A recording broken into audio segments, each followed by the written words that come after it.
I ignored the first voicemail. Then the second. By the 20th message, my hands were shaking. By the 43rd, I realized someone in my family was finally terrified. And after 7 years of silence, they suddenly needed me more than they ever loved me. My name is Claire Bennett. I'm 34 years old, and for 7 years, I pretended my family no longer existed. No birthdays. No holidays. No phone calls. Nothing.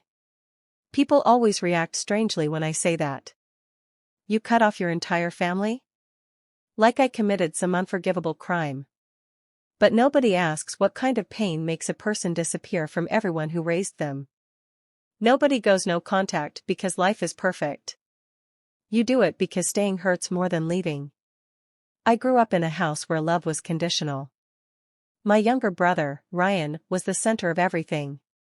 My parents worshipped him like he hung the moon. Ryan was charming, athletic, loud, confident. I was quiet. Anxious. Bookish. In my family, that made me invisible. When Ryan crashed Dad's car drunk at 17, my parents blamed stress. When I got a full academic scholarship, my mother said, "That's nice, honey," without even looking up from the TV. But the favoritism wasn't even the worst part. The worst part was what happened when I was 26.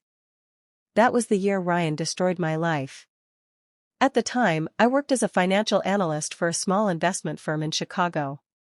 I had spent years building my reputation carefully because, unlike Ryan, nobody handed me opportunities. Then one Friday morning, I got called into human resources unexpectedly. I still remember the woman's face. Tense. Uncomfortable. "Claire," she said quietly, "we need to discuss some financial discrepancies connected to your login credentials." I felt cold immediately. What discrepancies? Someone had been moving client funds through temporary shell accounts. Illegal amounts. Large amounts. And somehow, my employee access was attached to every transfer. I thought it was a mistake. Until security footage showed Ryan entering my apartment building multiple times while I was at work.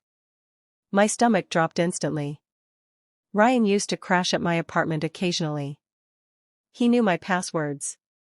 My laptop. Everything. I confronted him that night screaming, "Tell me you didn't do this." Ryan looked terrified for exactly 3 seconds. Then he smirked. "I was gonna pay it back." I couldn't breathe. "You stole money using my identity?" It wasn't supposed to get this big. I called my parents immediately. And that was the moment I truly lost my family. Because instead of horror, they defended him. My father actually said, "You can survive this better than Ryan can." I went silent. My mother started crying instantly. "If Ryan gets arrested, his whole future is ruined." "What about my future?" I screamed. Dad lowered his voice calmly. "Family protects family." "No. Family protects Ryan." That's what he meant. In the end, I avoided criminal charges because investigators eventually proved Ryan accessed my devices illegally. But my career was destroyed anyway. The company fired me quietly to avoid scandal. And Ryan? My parents paid for a lawyer and helped him avoid prison with a plea deal. 3 months later, I left the state and changed my number. I cut everyone off completely. And for 7 years, nobody came after me. Not really. A few birthday texts from unknown numbers. A Christmas email once. But mostly silence. Which hurt more than I expected. Because deep down, some stupid part of me kept wondering. If I disappeared forever, would they even care? Eventually, I built a new life in Seattle. New job. New friends. Therapy. Peace. I even met someone. Ethan. The first man who ever made me feel emotionally safe. One night early in our relationship, I told him everything. The fraud. The betrayal. The silence. When I finished, I expected pity. Instead, he asked quietly, "Do you miss them, or do you miss the family you hoped they'd become?" That question haunted me for weeks. Because he was right. I didn't miss my actual family. I missed the fantasy version of them. Then came the night everything changed. It was a Tuesday. Rain hammered against the windows while Ethan cooked pasta in the kitchen. My phone buzzed once. Unknown number. Voicemail. Then again. And again. And again. Within 30 minutes, I had 43 voicemails. 43. My chest tightened immediately. Nobody leaves 43 messages unless someone died. Ethan looked worried. "Claire." I pressed play on the first voicemail. It was my mother. Sobbing hysterically. "Claire, please call us." Second voicemail. "My father. Your brother is missing." Third voicemail. Ryan himself. "Claire, please." I froze. Ryan sounded terrified. By voicemail number 11, I learned the basic story. Ryan had disappeared 3 days earlier after borrowing money from dangerous people. A lot of money. Apparently, he owed over $200,000 through gambling debts and failed crypto schemes. Of course. Ryan always believed consequences were temporary. Until they weren't. Then came twist number 1. Voicemail 26 changed everything. It was from a woman I didn't recognize. "Claire, my name is Vanessa. I'm Ryan's ex-girlfriend. There's something your parents aren't telling you." My stomach dropped. Her voice shook violently. Ryan used her identity again. I stood up so fast my chair crashed backward. Apparently, Ryan had secretly opened several business accounts using old copies of my documents years earlier. And now debt collectors and investigators were searching for me because Ryan vanished. I felt physically sick. 7 years. 7 years of no contact. And somehow he still found a way to drag me into his destruction. I almost deleted every voicemail immediately.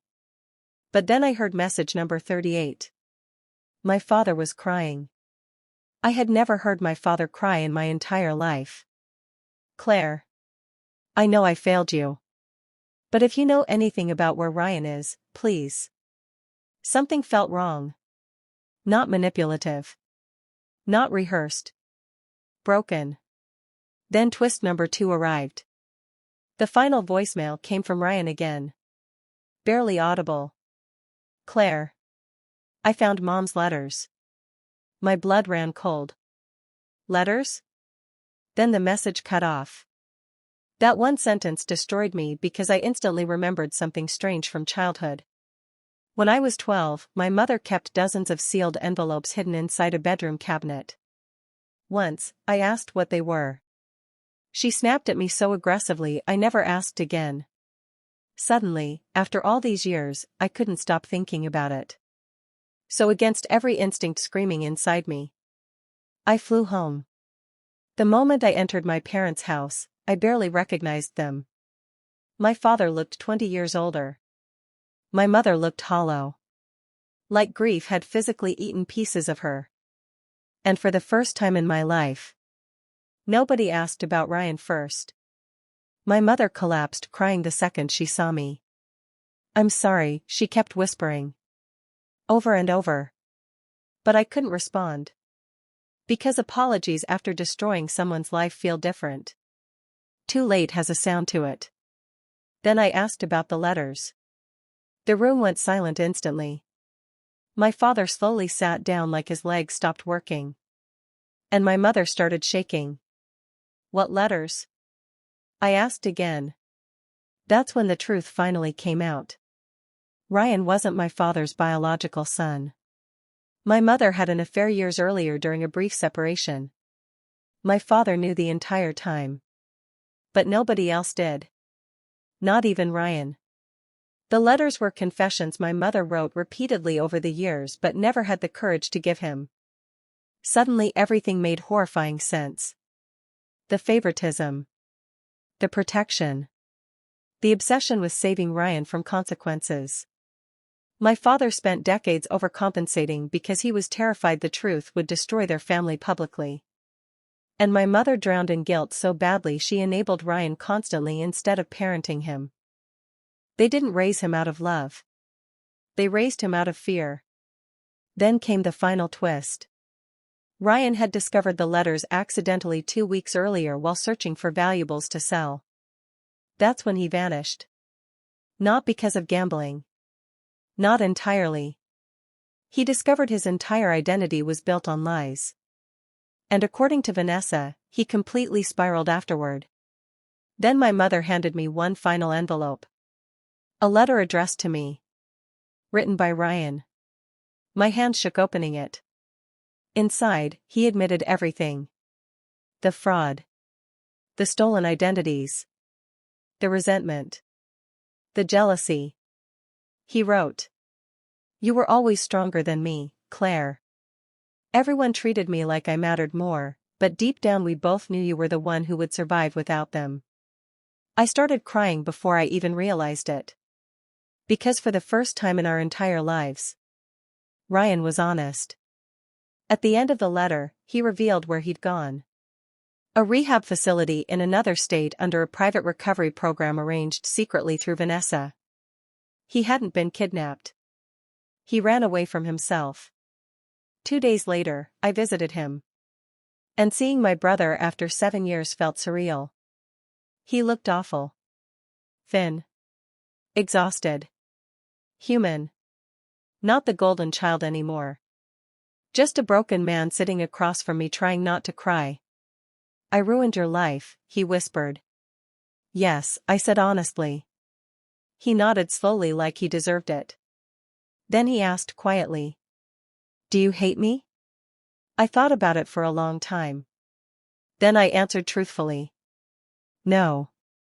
But I grieved you years ago. That sentence broke him completely. Ryan cried harder than I've ever seen another human cry. Not dramatic. Not manipulative. Real. Our parents eventually lost nearly everything paying Ryan's debts and legal problems. My father retired early. My mother disappeared socially after years of hiding the family scandals. And the perfect image they sacrificed everything to protect? Collapsed anyway. But me? I finally understood something important. No contact didn't heal me because it punished them. It healed me because distance gave me permission to stop carrying their damage. Today, I still speak to Ryan occasionally. Carefully. Slowly. But my relationship with my parents never truly recovered. Some wounds close. Others simply stop bleeding. And sometimes, late at night, I still think about those 43 voicemails. 43 desperate attempts to reach the daughter they ignored for years. But by the time they finally needed me, I had already learned how to survive without them.